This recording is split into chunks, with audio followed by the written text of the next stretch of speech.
Any Japon misy zavatra phénomène vaovao mitranga, tsy phénomène moa zany fa asa vaovao mivony forona zay tsy mila diplôma, tsy mila fahaiza-manao manokana.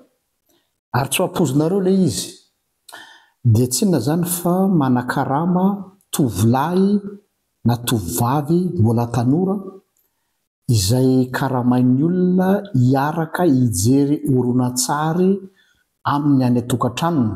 Zany hoe satria tellement zany le société japonaise moderne be dia tsy manam-potoana intsony zareo amin'ny resaka fialam-boly fa tena atao hoe plus ou moins andevozon'ny asa zareo. Dia noho izany dia ao anatina solitude tanteraka, ao anatin'ny atao hoe fahanginana manirery.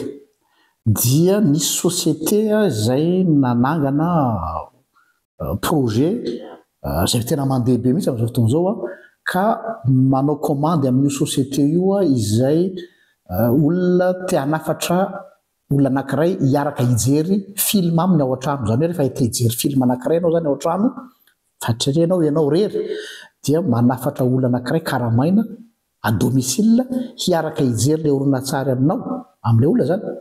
Dia ny asan'ny olona io tsy misy afa-tsy ny mamafa ny ranomason'ilay olona raha toa ka film mampalahelo ilay film. Zany hoe mandritra n'ilay olona mijery ilay film zany ka mitomany izy dia ny asan'ny olona io mamafa ny ranomason'ny olona io fotsiny. Henoko tamin'ny vaovao aty zany dia nahagaga hoe hafakely zany. Fa rehefa nandeha ny ady-hevitra ny mpanao gazety dia ny hoe tellement zany les sociétés japonaises efa tena lasa lavitra ary zareo tena fantatrareo tsara ny toe-tsaina japonais amina resaka asa fa tena atao hoe tsy tena andevozony asa fa tena asa raha mijery ianao amin'ireny TikTok sy YouTube ireny ohatran'ny robot zareo mandeha any am-piasana métro boulot dodo zay le rythme. Donc tsy misy intsony interaction na karazana fifampikasokasoana amin'ny olona ary indrindrandrindra tsy mba misy olona ahafahany mizara ny alahelony fa voatery manan-karama olona manao an'izany. Dia rehefa nahaino an'izay dia natsiaro ilay teny amin'ny Romanina toko 12:5 izay haitsika tsara hoe miaraha mifaly amin'izay mifaly ary miaraha ory amin'izay ory. Izany hoe ny tena zava-dehibe tsy ilay fifaliana na ilay fahoriana fa ilay fiarahana mizara izay zavatra iainan'ilay olona. Ny société ny fiarahamonina misy atsika amin'izao fotoana izao dia fiarahamonina tsy te hiaraka hizara aminao intsony zany zavatra zany. Zany hoe ny tena marina dia hoe ny problème koa rehefa tsy hitako izay asiana azy, tsy za koa ny mbola hanam-potoana mbola hizara ny fahorianao ka hitondra azy. Ary hitantaratra zany amin'ny fiarahamonina na eto amin'ny Facebook eto rehefa misy trangan-javatra mampalahelo mitranga dia inona ny zavatra remarque anareo? Mihamihena ny fananan'ny olona empathie. Ny empathie moa dia hoe fiarahana mizaka ilay fahorian'ilay olona. Ary matetika raha misy ny empathie dia empathie fiatsaram-belatsiny tena marina mba hanehoana amin'ny olona hoe tohatra ny mba olona tsara fanahy ihany.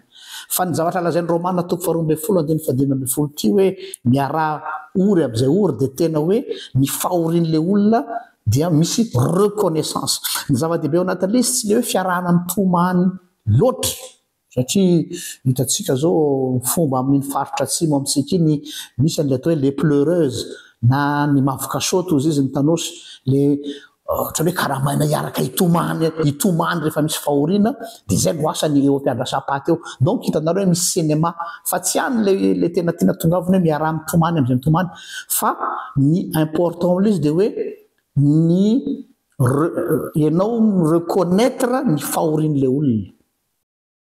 Izay ilay hoe miaraha mitomany amin'izay mitomany. Misy partage, zany hoe tena iainanao ilay fahorian'ilay olona, tena zakainao miaraka aminy koa. Dia ny fahatsapan'ilay olona an'izay ilay hoe ianao miara-mizaka aminy iny tena manamaivana ny fahoriany mihitsy. Tsy ilay fiarahana mitomany, iny tena zava-dehibe, fa ilay tena fahatsapan'ilay olona hoe comprendre azy ianao ary manonjany aminao koa le zavatra manonja aminy sarobidy amin'ny olona io ary izay no anafarany soratra masina atsika satria ny fiarahamonina misy atsika dia fiarahamonina samy maka ho azy ny fiaraha-mifaly mety misy ihany fa le fiaraha-miory dia soit fiatsaram-belatsy soit par devoir soit noho ny hoe zay no tsy afa miala amin'le fiarahamonina fa eto tena le hoe ny marary anao marary ahy ny mangiry-firy aminao mangiry-firy ahy zany hoe mihoatra noho ny empathie izy fa tena partage mihitsy izay le atao hoe partager le pain de l'autre ka na mofo rasio na mofo mafy be toy iny io a dia ny fiombonanaina no anisany manalefaka be dia be ny fahoriana zay entiny namantsika tsy voatery hoe hitondra solution ianao ary mila mitandrina koa tsika fa plus tsika miezaka mamaly olana nandray tsika vomaiky mandetika fa misy tombony kokoa ny fiarahana mizaka noho ny ataontsika hoe fiezahanao mamaly le izy nefany a le zavatra ataonao vomaiky manimba azy zay le hoe miaraha ory am'izay ory ary miaraha mifaly am'izay mifaly samita in'Andriamanitra tompoko